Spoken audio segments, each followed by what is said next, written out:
Mga ka-business, baka samantalahin ko itong pagkakataon na to. Kung po pwede po sana, lalambing ako sa inyo. Supportahan niyo po yung Anime Reactors TV. Solid ka business po yan. Tapos ano po kasi siya, bedridden na po, mga ka-business. So sa pamamagitan ng pagbablog, awa ng Diyos nga, na-monetize na siya. Nagkakaroon siya ng kaunting revenue. Kaya maliliit lang kasi yung views niya. Baka pwede po suportahan natin si Anime Reactors TV. Yan. Pero bedridden na po siya. Kaya mapapansin nyo yung at least na mukha niya, pinapakita niya. Cartoon character. Suportahan po natin yan, Anime Reactors TV.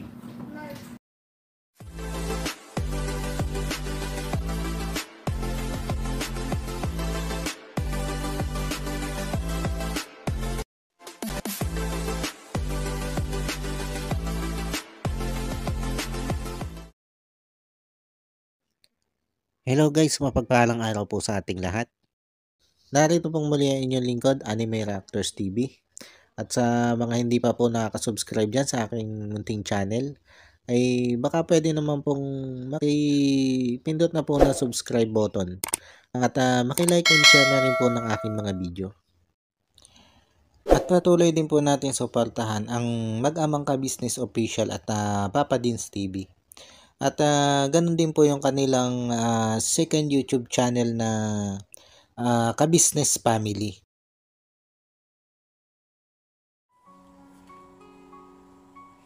Yun, panibagong araw, panibagong reaction ulit po tayo mga ka-business, mga kapapi.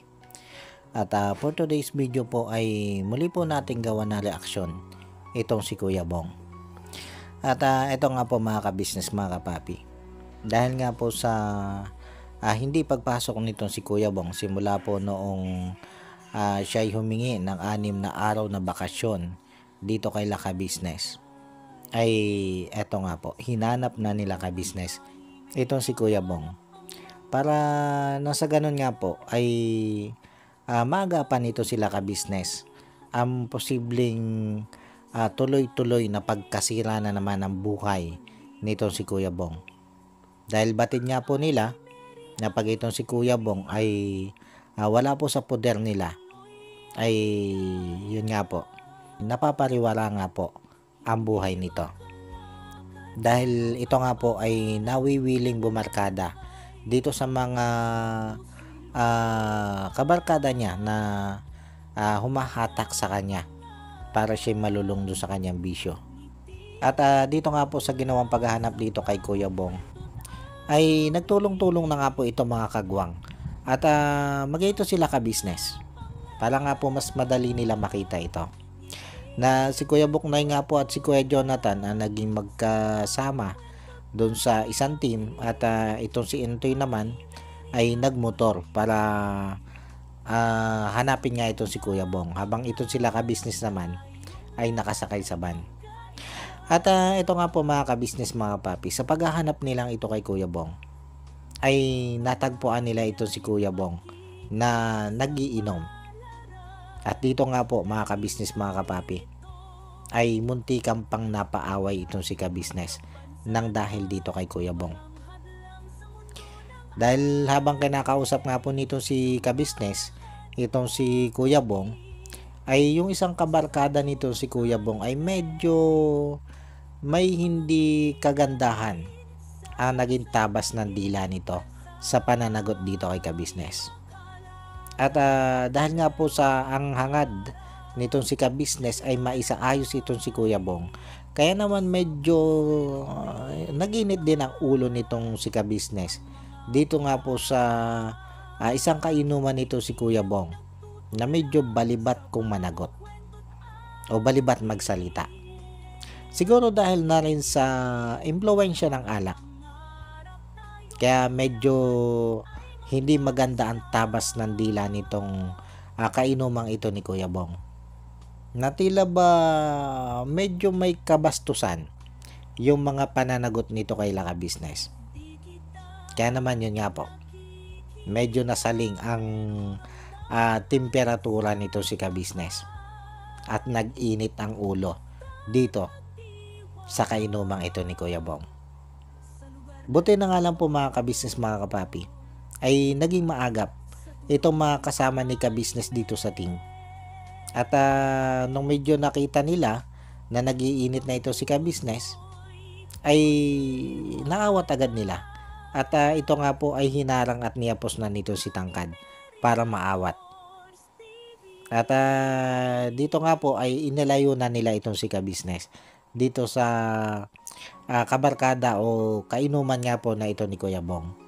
At nung layo nilang ito ay niyaya nito si ka-business ito si Kuya Bong na pumunta dun sa van at umuwi na doon sa ka-business house. At matagumpay po nilang naiuwi itong si Kuya Bong sa ka-business house. Kaya lang, ay nung makalingat itong sila ka-business, ay lumantak na naman ang alis itong si Kuya Bong. At kinabukasan, ay muli nilang hinanap itong si Kuya Bong. At yun, nakita nga po nila ito si Kuya Bong na naglalakad sa daan sa kalagitnaan ng malakas na ulan. At nung tanongin ni ka-business kung pasan ito, ay magiinom na naman daw. At dahil nga po sa mga ganitong kilos nito si Kuya Bong, ay nag-isip ng bagong strategy ito si ka-business. Kung paano niya makukuha ang loob nito si Kuya Bong o kung paano makuha yung attention nito si Kuya Bong para nga po maging panatag ito dito kay ka-business. At naisip ni ka-business sa paraan o strategy ay ang bumagay sa kung sino si Kuya Bong. Yung bang tipong babagayan niya kung ano yung mga pananalita ni Kuya Bong, kung ano yung style ni Kuya Bong, ay ibabagay ni ka-business doon kung paano niya pakikitunguhan dito si Kuya Bong. Ito yung bagong strategy na naisip nito si ka-business. At kasama dito, ang pagkausap niya doon sa mga barkada o kainuman lagi nito si Kuya Bong. At ito nga po mga ka-business mga kapapi, sinumulan na niya ang ganitong strategy. At nakita naman po natin kung paano kinausap nito si ka-business itong mga kainuman o barkada nito si Kuya Bong. At dito mga ka-business mga kapapi, ay nakisuyo siya o nakiusap dito sa mga barkada nga po ni Kuya Bong na ito na siya'y tulungan para itong si Kuya Bong nga po ay mapagbago. Syempre dito mga ka-business mga kapapi, hindi natin sigurado kung tutulungan ba itong si ka-business nito mga barkadang ito ni Kuya Bong. Dahil syempre iba naman si ka-business at itong barkada ni Kuya Bong eh. Kung si ka-business ay concerned dito kay Kuya Bong at ang gusto nitong si ka-business ay mabago nga itong si Kuya Bong, ay itong mga barkada ni Kuya Bong wala itong pakialam dito kay Kuya Bong. Wala yang mga yang pakialam kung si Kuya Bong ay araw-araw na lasing at sirain ni Kuya Bong ang kanyang buhay. Wala yang mga yang pakialam kahit si Kuya Bong ay araw-araw na bumatak ng ipinagbabawal na gamot. Kumbaga, hindi sila concerned kay Kuya Bong. Yun yung malinaw dito. Kaya dito sa pagkausap nito si ka-business dito sa mga barkada nito si Kuya Bong, ay masasabi nating ito'y suntok sa buwan. Na ika nga ay napakaswerte ni ka-business pag siya'y pinakinggan ng mga ito. At sana naman nga, sana'y gumana ang ganitong strategy nito si ka-business. Para pati itong mga barkada nito si Kuya Bong ay makatuwang niya para nga po mapagbago itong si Kuya Bong. Pero tulad nga po na sabi ko, ito'y tila ba napaka-imposibleng mangyari. Dahil kung tutuusin ay nakikita naman nila kung paano yung ginawang pagtsatsaga at effort nitong si ka-business para lang mapagbago itong si Kuya Bong. Kung itong mga ito'y may concern dito kay Kuya Bong, ay di sana pinagpayuhan na lang nila itong si Kuya Bong na wag umalis doon kay ka-business. Nasundin na lang sila ka-business dahil nandun nga po ang magandang buhay nito si Kuya Bong. Pero wala Tila sila pa nga yung nag-aaya dito kay Kuya Bong o umaakit dito kay Kuya Bong para magbisyo. Lalo na nga po sa pag-iinom. Dahil kita nyo naman, nandun nila ka-business. Nung puntahan nga po nila ka-business ito si Kuya Bong dito kay Alan, na nandun sila. Nagbabaklas na mga kalakal habang nagiinom. Kumbaga ito na yung habit nila yung mag-inom. At sa habit nilang yan, ay hatak-hatak nila ito si Kuya Bong. Kaya sabi ko nga sana din naman, sana'y mapakiusapan itong si ka-business, itong mga kaibigan ito ni Kuya Bong. Sana naman nga ay pagbigyan ng mga itong si ka-business. Na ito si Kuya Bong ay iiwas na nila sa ganitong bisyo. Lalong-lalo na nga po doon sa paggamit ng ipinagbabawal na gamot. At dito nga po mga ka-business mga papi, matapos kausapin nito si ka-business, itong dalawang barkada nito si Kuya Bong, ay niyaya naman ni ka-business itong si Kuya Bong. Papunta nga po doon sa bahay ni Kuya Bong para maglinis naman doon. Dahil binaha nga po Kaya ang plano ni ka-business ay nung araw na yon ay talagang bukod nga po doon sa hinanap nila ito si Kuya Bong, ay maglinis doon sa bahay mismo ni Kuya Bong. At yun nga po mga ka-business mga papi, doon pa lang sa pagkausap nito si ka-business doon sa mga barkada ni Kuya Bong, ay sinimula na niya yung kanyang binuong bagong strategy para nga po mapagbago itong si Kuya Bong. Na parang na sabi ko nga parang balik uli doon sa pambe-baby na naman dito kay Kuya Bong. Pero wala po mga ka-business mga papi. Kung babardagulin mo ng babardagulin ito si Kuya Bong, wala Lalo lang itong lumalayo. Parang lalo lang siyang umiiwas dito kay ka-business.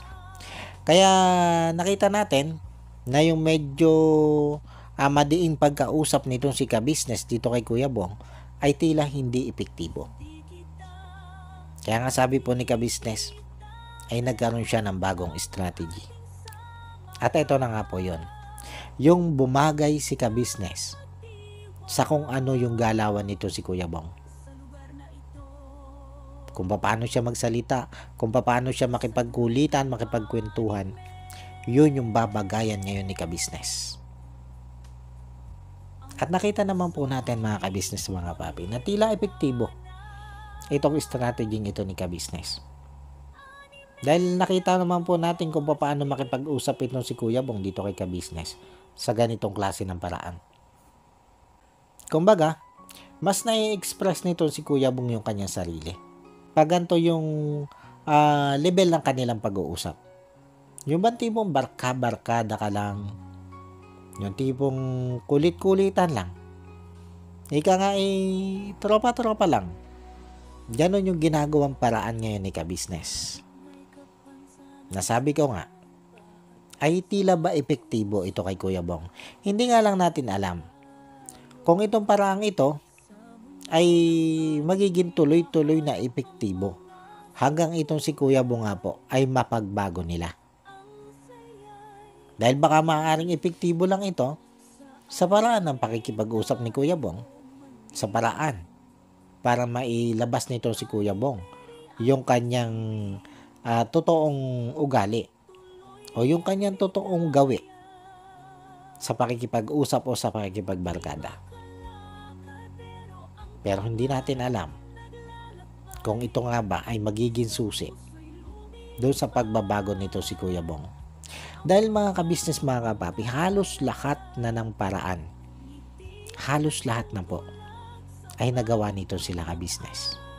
Na sa una naman ay tila gumagana yung kanilang mga paraang naiisip, kaya lang sa bandang huli ay wala din. Nauuwi din sa pagiging pasaway itong si Kuya Bong at pagbalik doon sa kanyang mga nakagisngan o nakahiligang bisyo. Magbabago ng ilang panahon, tapos yun na naman. Pag nakatak na naman ng kanyang mga barkada, nayaya na naman dyan sa inuman, ay balik uli si Kuya Bong sa ganung buhay. Hanggang sa bumalik na naman nga yung paggamit niya ng ipinagbabawal na gamot.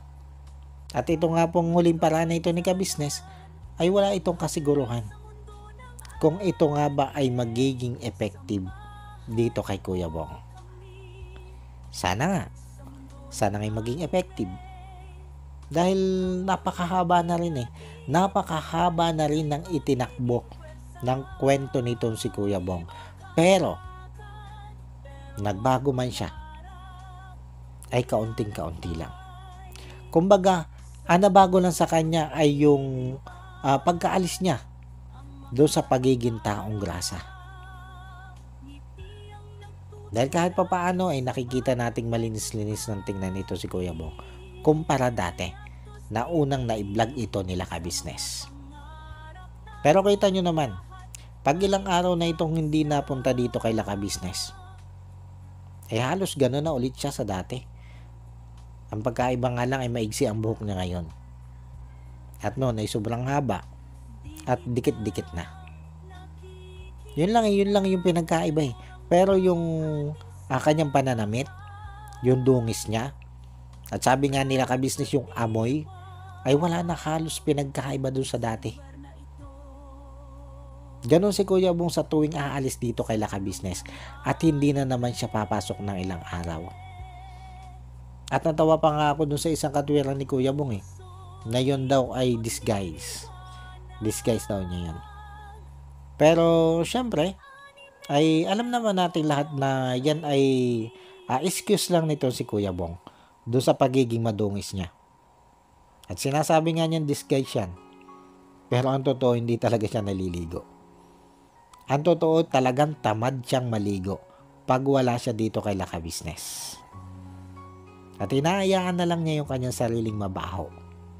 Siguro iniisip niya nangangalaka lang naman siya . Ano ba maliligo siya? Tapos yung mga damit nga niya na bago na pinagbibili niya na mahal wala na rin lahat. Naipagbebenta na niyang lahat.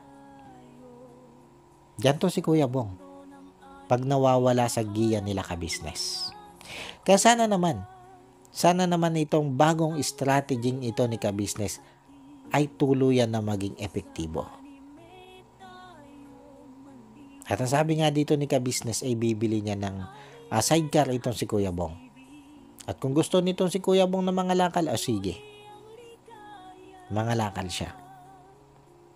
At sangayon naman dito si Kuya Bong. Kaya lang, wala pa man yung sidecar na sinasabi ni ka-business, ay parang may pahiwatig na agad dito si Kuya Bong na hindi malayong maibenta niya yung sidecar na yon. Kaya nga sabi niya dito ayaw niyang sila ka-business pa yung bibili ng sidecar . Ayaw niya sa pera nila ka-business manggagaling yung ipambibili ng sidecar. Ang gusto niya ay sa sarili niyang pera kuhanin ito sila ka-business yung ipambibili ng sidecar. Para kung sakali daw na ay kumbaga wala siyang malaking atraso dito kay ka-business. Bagamat hindi niya sinabing ibebenta niya o baka maibenta, pero yun yung gusto niyang palabasin. Kumbaga yun yung gusto niyang tukuyin. Na kung maibenta niya ay di wala siyang gaanong atraso dito kay ka-business.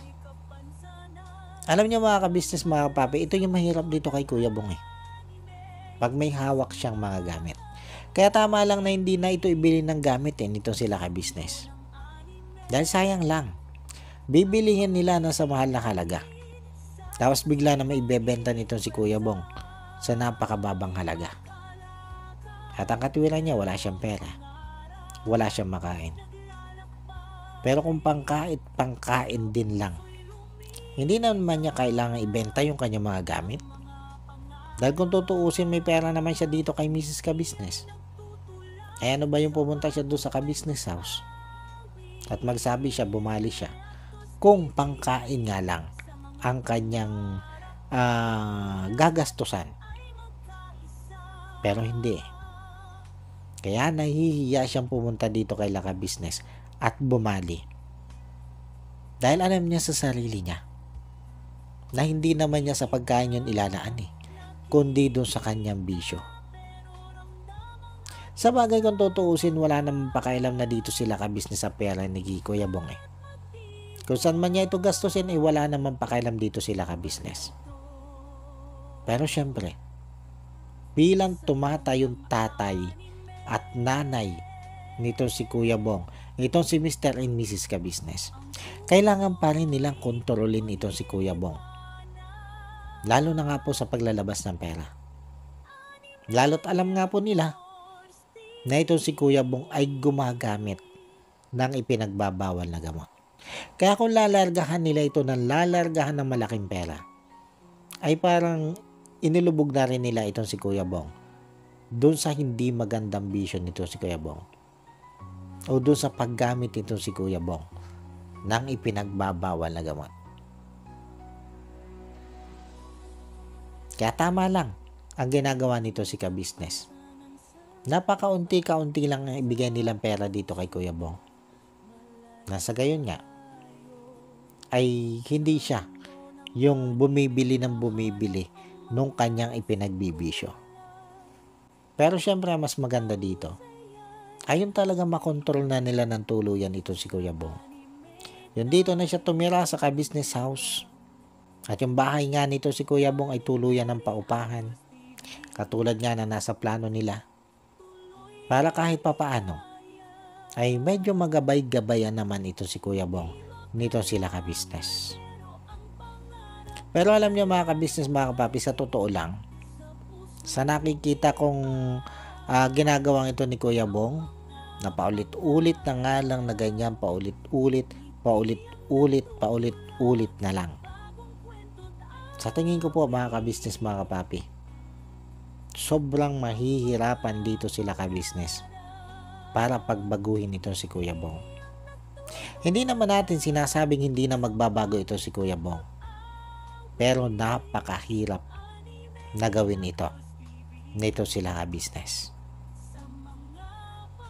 Lalo na nga tila ba wala naman sila talagang balak na muling ipasok itong si Kuya Bong dito sa rehabilitation center. Na kung tutuusin yung pagpasok nga dito sa rehab ay hindi naman nga 100% na magbabago ang isang tao. Pero sabi ko nga doon sa isang reaction ko, kung may 50% na chance na magbago doon sa loob ng rehab, ay siguro mas magandang yun na yung itulak. Na kahit papaano, ay alam natin may 50%, di ba? Kisa naman nga yun nandito sa labas ito si Kuya Bong, na kahit anong oras, ay pwede siyang pumunta doon sa mga barkada niya at makagamit ulit ng ipinagbabawal na gamot. Kaya sa tingin ko, kung sa pamamagitan lang nitong bagong strategy ito ni ka-business, yung aasahan niya para baguhin ito si Kuya Bong, parang malabong mangyari. Hindi naman sa pinapangunahan ko ito si ka-business, pero kilala na natin to si Kuya Bong eh. Alam na natin kung ano yung gawin nito. At itong mga ganitong strategy, pwede yang maging epektibo sa una. Pero hanggang kailan? Yun yung tanong. Hanggang kailan ito ay epekto dito kay Kuya Bong? Lalo na nga't ito'y malayang nakakagala-gala. At anumang oras, ay malaya itong gumamit ng ipinagbabawal na gamot. Yun yung mahirap dito. Yun yung mahirap pag itong si Kuya Bong ay nandito lang kay ka-business. Kaya sabi ko nga, mas maganda sana kung ibabalik nila sa rehab itong si Kuya Bong at tatapusin na nito yung isang taong programa sa rehab. Kumbaga iba-iba yung ganon. Kaysa umasa dito sa ganitong strategy na alam naman natin na wala yung kasiguruhan. Kumbaga pagbabaka sakali lang yan. Sa bagay hindi naman masama subukan, di ba mga ka-business, mga papi? Malay mo din naman nga at gumana. Pero tulad nga ng sabi ko, ay tila malabo-labo ito. Malabo-labong gumana yan ng dire-diretso. Maaaring gumana yan 1 buwan, 2 buwan, 3 buwan, o baka nga humigit pa. Pero yung magtutuloy-tuloy, nakakay Kuya Bong na yan. Kung talaga siya magbabago. Lalo na nga, eto, malaya siya. Na kahit anong oras ay pwede siyang pumunta doon sa barkada niya. At pwede din siya makijamming. At para dito kay ka-business ay good luck po sa inyo. Sana nga po, yung inyong bagong strategy niyan ay maging effective ng tuloy-tuloy dito kay Kuya Bong. At pag nangyari po yan mga ka-business, mga kapapi, ay syempre isa tayo sa matutuwa na makita natin ito si Kuya Bong ay tuluyan na nga pong nagbago. Lalo na kung makikita po natin na may pamilya na itong si Kuya Bong o may sarili na itong pamilya. Dahil yun naman yung nakikita natin makakapagbago talaga dito kay Kuya Bong eh. Yung magkaroon siya ng sarili niyang pamilya. Pero dito mga ka-business, mga kapapi, ay gusto ko lang pong ilinaw na hindi ko po kinukontra dito itong bagong strategy ito ni ka-business.